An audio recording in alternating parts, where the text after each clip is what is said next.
show you, viewers, here in my hand is the judgment. This is the order, and it goes into several pages. In fact, around 26 pages, viewers. 26 pages. I've read them cover to cover. I've marked out the most important parts. And I can tell you that each of the questions that were raised to oppose the Hindu side by the Muslim side have been analyzed, and very cogent arguments have been given by the judge to refute them. But still, viewers, you have on one side a number of people who are coming out and inciting the Muslim community. One of them is Asaduddin Owaisi. Listen to what he says. He says that Gyanvapi is the next Babri Masjid, implying that the Hindus will suddenly do something which will create unease, disequilibrium in the country. Just hear him, viewers, and understand where he's coming from. And I want to open this up. आज के order के बाद ऐसा लगता है कि फिर अब ये लिटिगेशन शुरू हो जाएगा इन तमाम इश्यूज के ऊपर, और हम दोबारा 80 और 90 के दहे में वापस जा रहे हैं फिर, तो ये हर जगह पर एक डिस्टेबलाइजिंग इफेक्ट पैदा हो जाएगा। तो ये हम तो उम्मीद कर रहे थे कि कोर्ट इस तरह के इश्यूज को, इस अंग्रेजी में कहते हैं कि they will nip it in its bud, मगर अब लगता है कि इस तरह का लिटिगेशन अगर आगे बढ़ेगा तो फिर ये उसी रास्ते पर जा रहा है जो बाबरी मस्जिद का लीगल इशू गया था। Viewers, let's open this up. Let's put this apprehension that Owaisi is raising to our panel this evening. And I want to begin first with Danish Qureshi, who's a sympathizer of the AIMM. Mr. Qureshi, let me ask you this. Hindus are using the courts, the legal recourse, to win back their rights. Why should this be a problem? How is litigation destabilizing? I can understand if people were rampaging through streets, etc., as it happened, sadly, in 1992. But moving the courts, civilized manner, going there, putting your arguments forward, the judge then listens to both sides and reasons it out and gives an order. How is this destabilizing? How is this going to lead to a Babri Masjid-like situation? Why are you inciting Muslims, suggesting otherwise? Can you please respond, Mr. Qureshi? Rahul, when we talk about the Places of Worship Act, remember one thing, in the Babri verdict, what did the Supreme Court has put it? That Places of Worship Act 1991 will remain as the basic structure of the Constitution. And no plea will be entertained like such disputes which make issues on the religious places. Now the thing is, today the judgment has came which is clarified that the Places of Worship Act didn't apply. Overall, I didn't read the judgment, but overall, what is the things are coming out that shows that Places of Worship Act will not apply. Now, where would the Places of Worship Act will be applied? If the act does not apply on these things, where the religious places are being status quo according to the act, then if these are being excluded, then how many places of worships are being excluded from this act? We want to know from. The second thing is that such type of petition will disturb the social fabric and communal harmony of the country. That is the main cause what Asaduddin Owaisi has said. No, but Mr. Qureshi, I'm only asking you, and I will bring in the two lawyers on this panel to explain to you where you're wrong. But that's just for 30 seconds later. Viewers, are we to say that one community has no rights to approach the courts? That if they do so, it is because they want to create mischief. So are we suggesting that Hindus have no rights? If that is the proposition, then viewers, one rests a case. You can't alienate one community's rights from exercising their bounden duty by going to a court. That is preposterous. That is preposterous. So, yeah, exactly. Rahul Ishwar, we are not going there. Dr. Swami has not taken a spade and a shovel, and he's not landing up there saying that I will burn this place down if you don't allow me inside to, demolish It happened in the past, yes, it happened. But that happened because the law and order also failed. But you know, Rahul Ishwar, I just want to page 17. I just want to talk about this myth about the Places of Worship Act, etc., etc. You see, the Muslim side argued that since there is the Places of Worship Act that prevents Hindus from altering the status of all places of worship after 1947, therefore, you should not be moving any petition. Now, the Hindus are not saying we want to alter the status. They are not saying, at least as of now, viewers, that they want to change the Gyanvapi mosque back into a mandir. All they are saying is, and this is exactly what this particular judgment has said. It says, in my view, this argument of defendant number 4 does not hold much water, because the plaintiffs are claiming only right to worship at the disputed property. They want to worship Ma, Shringar, Gauri and other visible and invisible deities with the contention that they worshipped there till the year 1993. And the plaintiffs are not claiming ownership over the disputed property. In this particular matter, they're not. So people like Owaisi, people like Mr. Qureshi are definitely today trying to conflate two issues. And I want to go across first, just on this point, legal point, Ishkaran Bhandari, we are being told, don't approach the courts. The Places of Worship Act, in fact, forbids you, because in the Ayodhya judgment, it is said, don't approach the courts. Can you first explain what the Ayodhya judgment said in the context of the Places of Worship Act? Rahul, first, let's be very clear. Access to justice is a basic human right recognized by UN. It's the foundation of any democracy that you would have the right to access justice. So for a change, I don't agree with your hashtag Hindus get justice. It is only Hindus get access to justice. They will now have access to present their facts. They will now have access to lead evidence. This is what the draconian law did. It stopped you from your basic human right of access to justice. Let me turn to Places of Worship Act now. Supreme Court only decides an issue directly before it. In Ram Mandir case, this Places of Worship Act was not in contention before it because there is a clear exception for it. Now the challenge to the constitutional validity of Places of Worship Act is pending. Let us see what the Supreme Court decides. My opinion is it has to go lock, stock and barrel. Nobody can deny my access to justice, but be that as it may be, in this case, what the court has found is that this act is not applicable. If you remember in an earlier debate on your show, I had said, depends Waqf Act, Places of Worship Act as applicable, which the court decides, is it applicable, is it not applicable? The court, for the reasoning you have mentioned, has said it's not applicable in page 14, page 19, page 22, all the paragraphs are there. But let us see what is happening.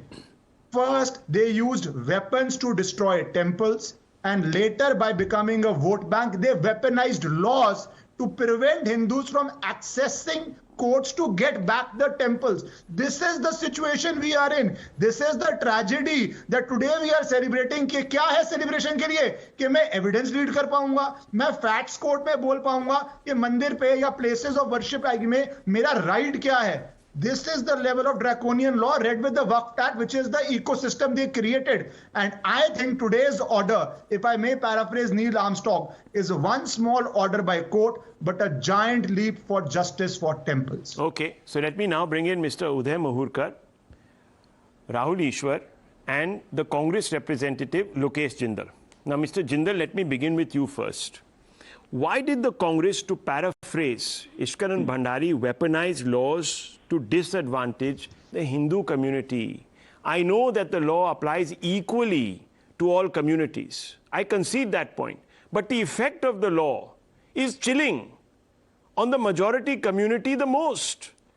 And this is implicit because we've had not one but two waves of colonization. And we know that it was the interests of the Hindus that suffered the most.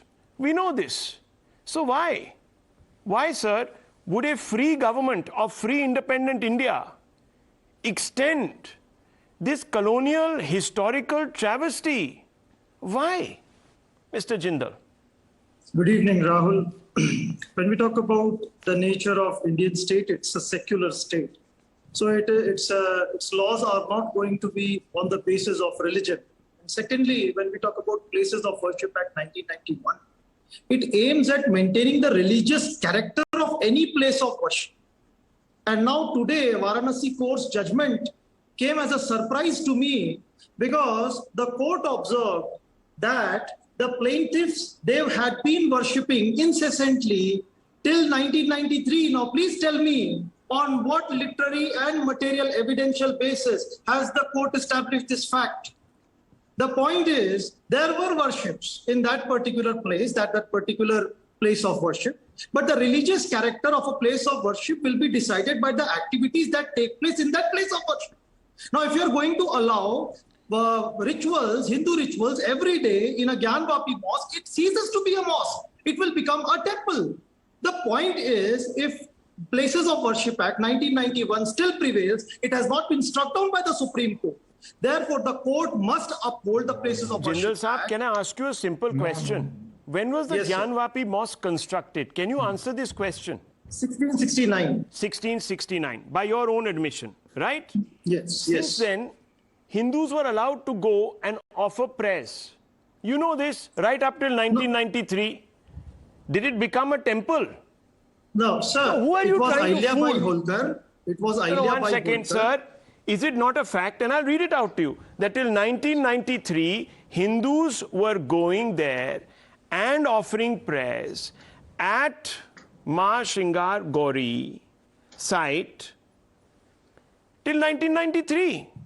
I'll add one more fact. So, to this. if, It was in one second. If it was allowed 1958 till when the Hindu 1993, Mahasabha- why was it stopped after 1993? Can you explain Sir, to me? that's what I'm coming to. That's what I'm coming to. Now, the plaintiffs, they had argued that they had been worshipping incessantly till 1993. So and then after it did not become a 1993, they temple. were only allowed to if they were, worship once a so day. now you are telling me the same thing. You see, viewers, here is bizarre arguments from Mr. But Jindal. this One particular second, Mr. claim is Jindal without says any factual that if you basis. There allowed, is no one evidence to second, prove Mr. this. Jindal said, now he's getting caught, so he'll speak over me. He won't allow me to expose him. Now, what did he say? He said, viewers, if the court allows people to pray there, Hindus to pray there, then it will cease to be a mosque, it will become a temple. And he himself admits that till 1993, since time immemorial, wait, from let me add 1669, one more sir, point. I forgive your It was in sir, 1958. I Sir, beg your please allow me- indulgence. sir, please I beg allow your me to indulgence, complete sir. my I didn't point. interrupt you. I sought your Sir, permission. please allow me to complete my point, sir. Go, sir. Please. Go ahead. Go ahead. It was in 1958 that the Hindu Mahasabha for the first time conducted a Rudrabhishek. Sir, Following which there were instances and the worship used to take place, but it was not on a daily basis. It was taking place on an occasional basis. no, sorry. Sorry, sir. You are mixing up facts now.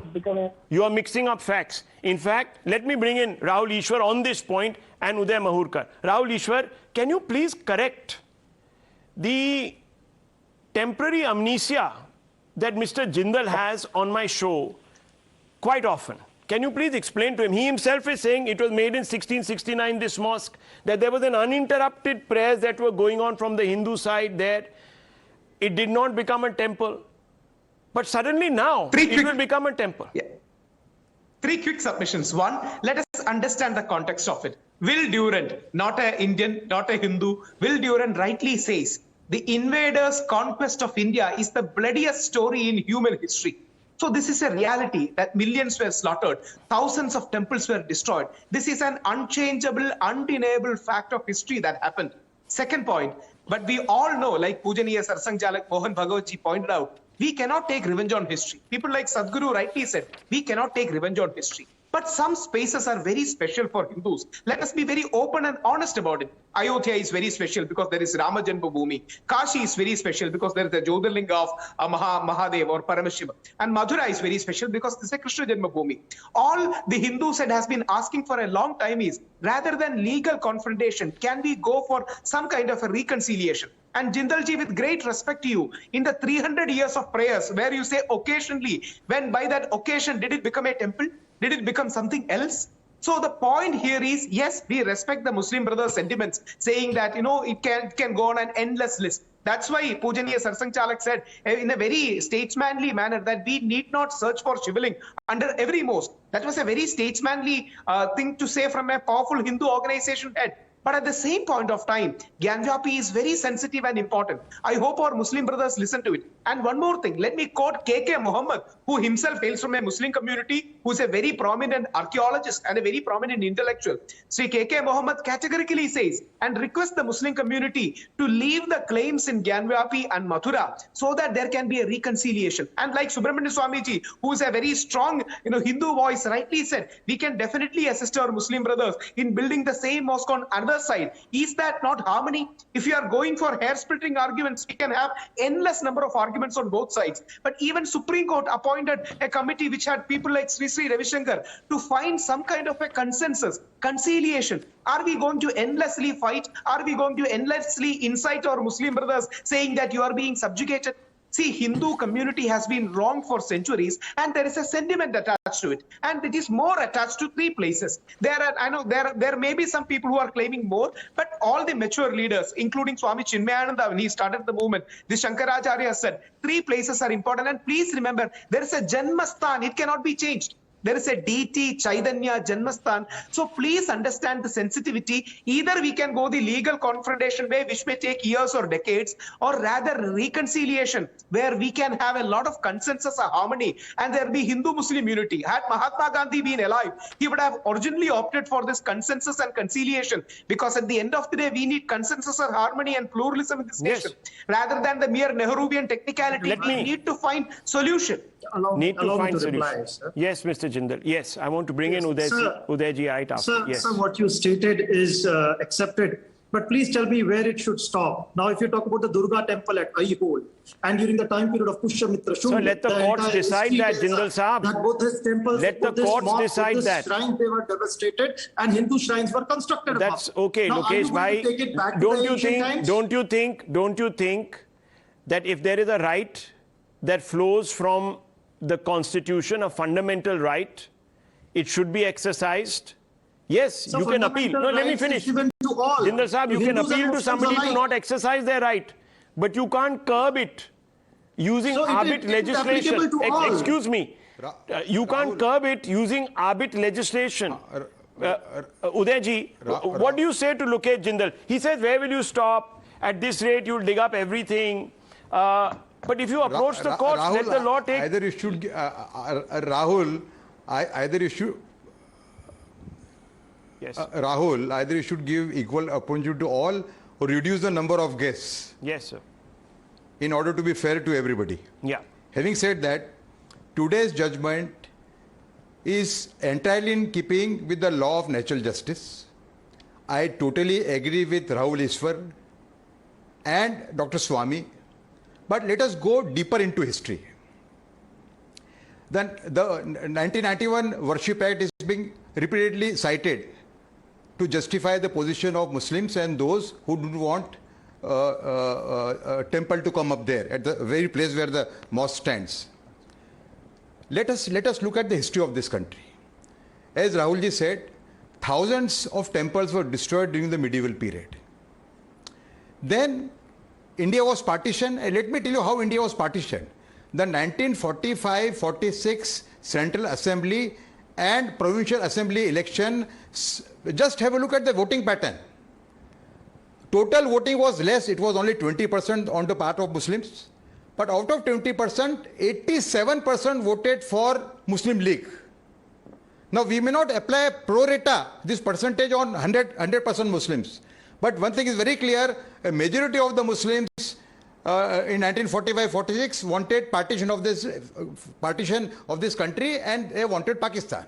Now after that, as I said, thousands of temples were destroyed. Against that, Hindus have a right to at least 3 more places of worship. Why can't they get it?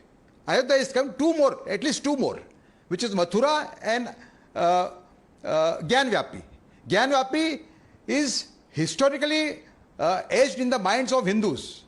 In 1680, when Chhatrapati Shivaji died, his last wish was to restore the Gyanvapi temple. Then Bajirao Peshwa, Nana Sahib Peshwa, Madharao Peshwa's will says that one thing which we have not been able to achieve, the Marathas, is restoration of the Gyanvapi mosque. So see the historical importance. Secondly, Rahul spoke about religious reconciliation. You see, religious reconciliation cannot come without self-introspection. I am very sorry to say there is no self-introspection on the part of Muslim leadership.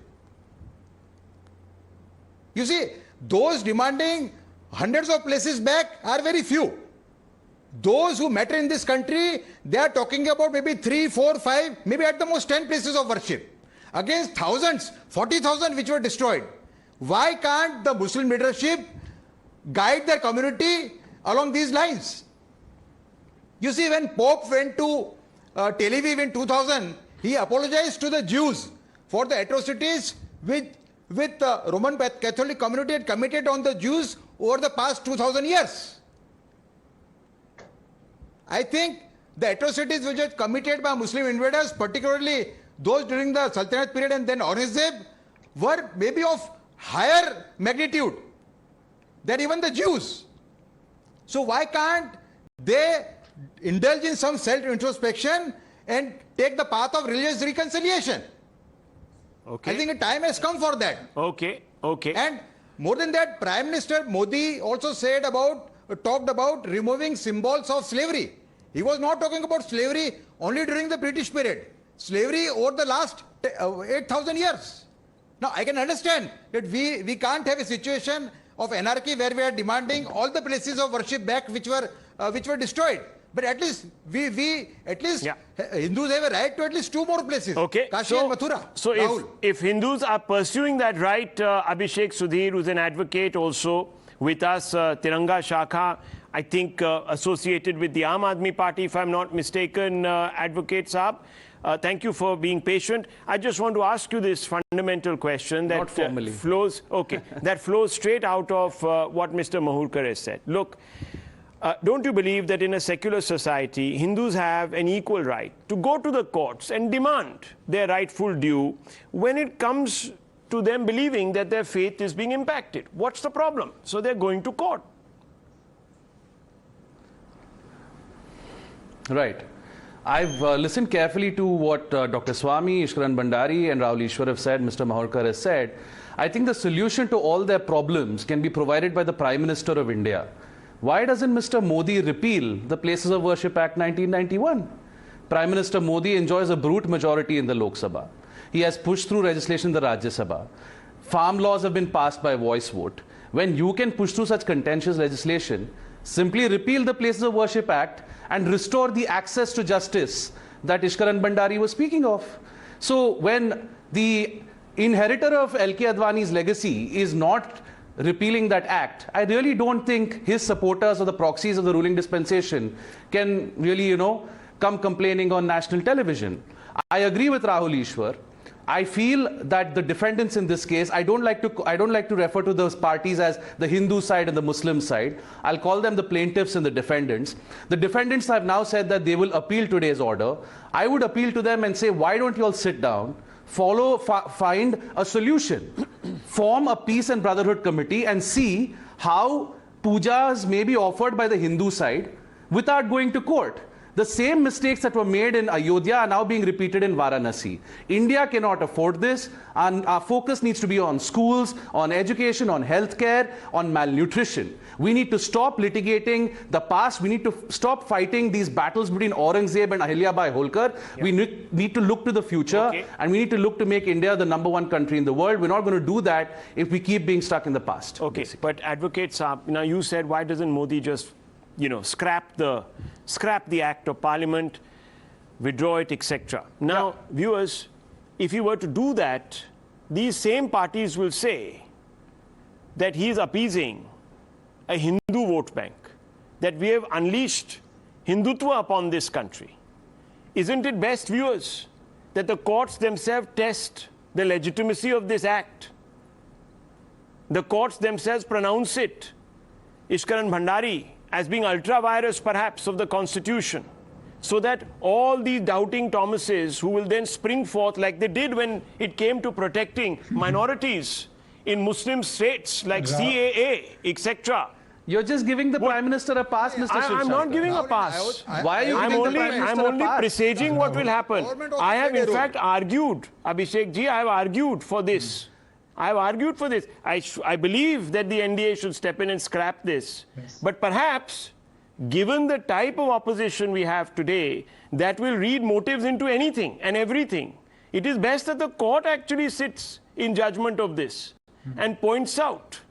After all, we tested. Yes, sir. Rahul, Yes. the government did play a role in the Ayodhya verdict. It did play a role. It did. Ayodhya verdict was possible only with the help of the What government. Let us be very clear about it. Exactly. Okay. Ishkaran Bhandari wants to come in. Ranjan Gogoi was made an Ishkaran That's Bhandari the wants to stand come in. government took. Ishkaran Bhandari wants to come in. Ranjan Gogoi being rewarded for his role. Exactly, Rahul. Can I come in? It's a question to me. spoken the truth now. Rahul, these, The point Rahul, is, these, even the judiciary Rahul, is these, acting at the Rahul, whims is and there a question? fancies Lokesh bhai, Can I one answer second. this? Ishkaran Bhandari wants to come in. Yes. Just let him make his point. Yes.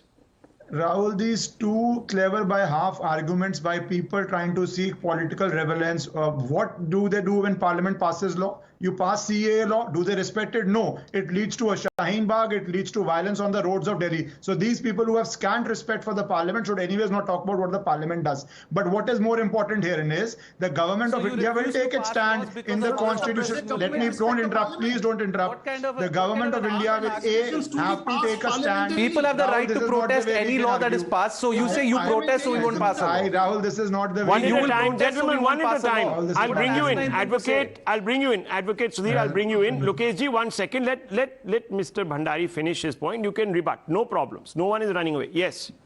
Yes. Mr. Rahul, what they call as right to protest, we know how organized the Delhi riots were. The chart sheets have been filed, people are in jail. So let us, as I said, they can try to be too clever by half, but they stand exposed. That is why they don't come to power, because people understand these too clever by half arguments on TV debates when on ground you incite riots. But let me come to this case. The government of India, A, will have to state a stand on the Places of Worship Act in the court, and B, whenever a government, whichever government denies access to justice, takes away judicial review, it's the fundamental rights of people to challenge it, and that is pending before Supreme Court. Okay. And I am very confident the Supreme Court will strike it down. Okay, let me ask Advocate Abhishek Sudhir, do you support the Places of Worship Act? Very simple, straightforward question.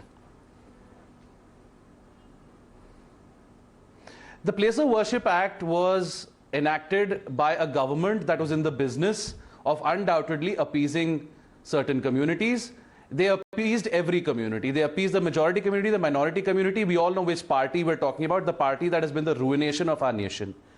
So they speak of Bharat Jodo, but then they sit with priests who are hate mongers. So the lesser said about them, the better. The time has now come to move past the Place of Worship Act. No, like don't I move said, past. till I'm asking you, 1993, do you could support it you as could a go to legislation on Varanasi the books? and- Let me speak.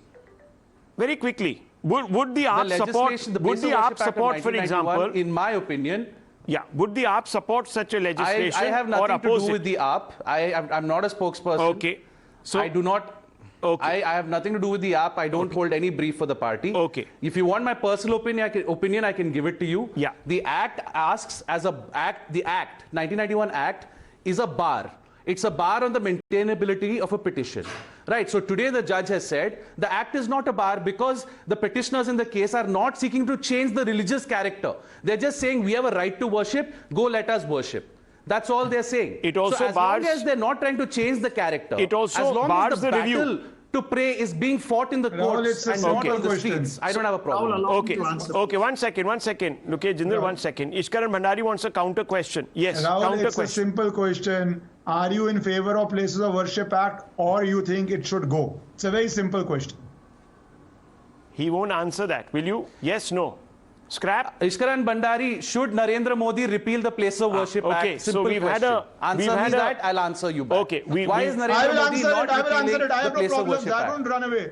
I will answer that. I do believe Parliament should repeal Go the ahead. law. I have Go no ahead. hesitancy in saying that. Because I don't think so. A law which denies access to Hindus should Right. be And on do the you books. blame Narendra And Modi? Let me finish now. Now you're Do you changing blame the Narendra goalpost. Modi? Abhishek Sudhir, viewers, Abhishek Sudhir not taking a position, do you- finding every you say na excuse mandir wahi to banayenge. constantly change the goalpost. Mandir wahi banayenge, Everyone har jagah believes, banaiye mandir. everyone believes, Repeal that. 1 second, Advocate He Saab, was- everyone believes that law is perhaps misconceived.